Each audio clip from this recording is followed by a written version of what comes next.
प्रिय छात्रों, मैं प्रदीप सर आज आपको लिविंग वर्ल्ड चैप्टर में टाउटोनिम्स के बारे में समझा रहे हैं। ध्यान देखिए, यहाँ लिखा हुआ है टाउटोनिम्स। ये क्या होता है इसको देखिए। यहाँ लिखा हुआ है कोर्ट में गीता का सौगंध का महत्व। ये क्या है ये देखिए, इसी के माध्यम से ये समझा रहे हैं। तो थोड़ा सा आपको इसके बारे में समझा देते हैं। कोर्ट में गीता पर हाथ रखने की परंपरा मुगलों के द्वारा शुरू की गई। मुगल ऐसा मानते थे कि कोई व्यक्ति जिस भी धर्म से जुड़ा हुआ है, हिंदू हो, मुस्लिम हो, ईसाई हो, जो भी हैं, वो अपने धार्मिक ग्रंथ पे हाथ रखकर झूठ नहीं बोल सकते हैं। इसी बात को आधार मानकर मुगलों ने ये प्रथा शुरू की। कोर्ट में गीता पर हाथ रखे कि कुरान पर, बाइबिल पर हाथ रखे कसम खिलवाने की ये प्रथा शुरू की। तो ये शुरू में एक दरबारी प्रथा थी, जो आगे चल के अंग्रेजों के द्वारा कानून बना दिया गया और भारतीय सभी अदालतों में इसे लागू किया गया। सभी अदालतों में लोग ये जो कोर्ट में गीता पर हाथ रखकर कुरान पर, बाइबिल पर, जो भी जिस धर्म में जुड़े हुए हैं, हाथ रखकर शपथ दिलवाई जाती थी। लेकिन गिरते हुए लोगों का नैतिक स्तर के बाद इसमें बहुत सा बदलाव किया गया। आज के दौर में तो गीता पर लोग हाथ रख के झूठ बोल देंगे, किसी को 1 मिनट देर ही नहीं लगेगा। तो इन सभी बातों को देखते हुए कि लोगों का जो नैतिक स्तर है बहुत गिरता जा रहा है, तो भारत सरकार के द्वारा इसको संशोधन इसका कर दिया गया। अब गीता पे हाथ रखकर कोर्ट में शपथ नहीं दिलवाई जाती है। अभी ईश्वर को साक्षी मानकर ये कहा जाता है कि मैं जो भी कह रहा हूँ सत्य कह रहा हूँ, सत्य के जो भी ये हुआ गलत बात नहीं कहूँगा। इसी पर ये कोड बनाया गया है। अब देखिए क्या है, ये तो मैं बता दिया थोड़ा बहुत जो भी मुझे जानकारी थी, क्योंकि मैं उसका बहुत बड़ा ज्ञाता नहीं हूँ, तो ये हम बता दिए।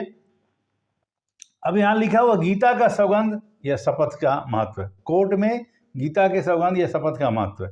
अब देखिए यहाँ जी से क्या है, जेनेरिक नेम। टी से क्या है, टाउटोनिम्स।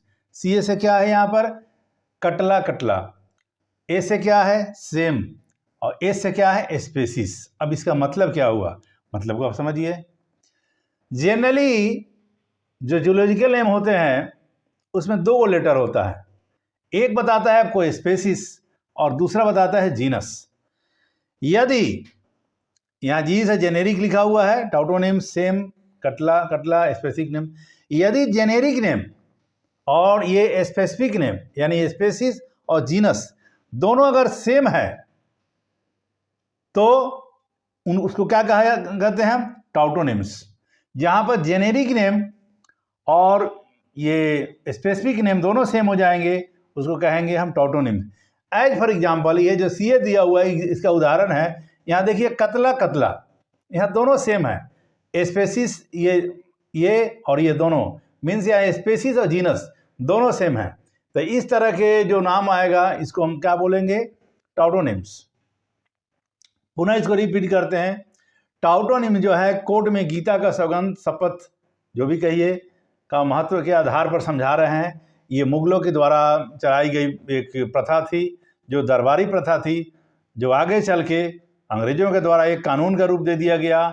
जो भारतीय अदालतों में सभी लोगों से जिस भी जो धर्म से जुड़े हुए लोग थे उस पर हाथ रखकर, गीता, हिंदू है तो गीता, मुस्लिम है तो कुरान, अगर ईसाई हैं तो बाइबिल पर हाथ रख कसम खिलवाई जाती थी। लेकिन आगे चल के लोगों का जो नैतिक असर गिरता चला गया, तो भारत सरकार इसमें संशोधन करके अब ये बात हटा दी है।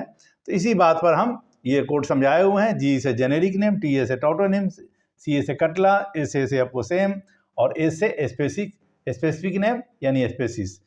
तो ये जहाँ भी जेनेरिक नेम और स्पेसिफिक नेम सेम होंगे उनको टाउटोनिम्स कहते हैं। एग्जाम्पल आपको हो गया कटला। अगर ये कोड बढ़िया से आपको याद है तो आपको कन्फ्यूजन नहीं होगा।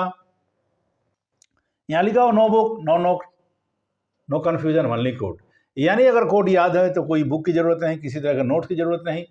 कन्फ्यूजन तो आपको होगा नहीं कि ये 11-12 मिला कर 1000 कोड है, एक कोड के लिए सिर्फ एक ही नाम है। ऐसा नहीं हो कि ये जो बात है, ये जो स्टेटमेंट है पुनः कहीं रिपीट करेगा, ऐसा हो नहीं सकता है। तो इस कोड को समझिए। आज यह क्लास यहीं स्टॉप करते हैं। लाइक कीजिए, शेयर कीजिए, सपोर्ट कीजिए। भविष्य में सफल इंसान बनिए, डॉक्टर बनिए। नमस्कार।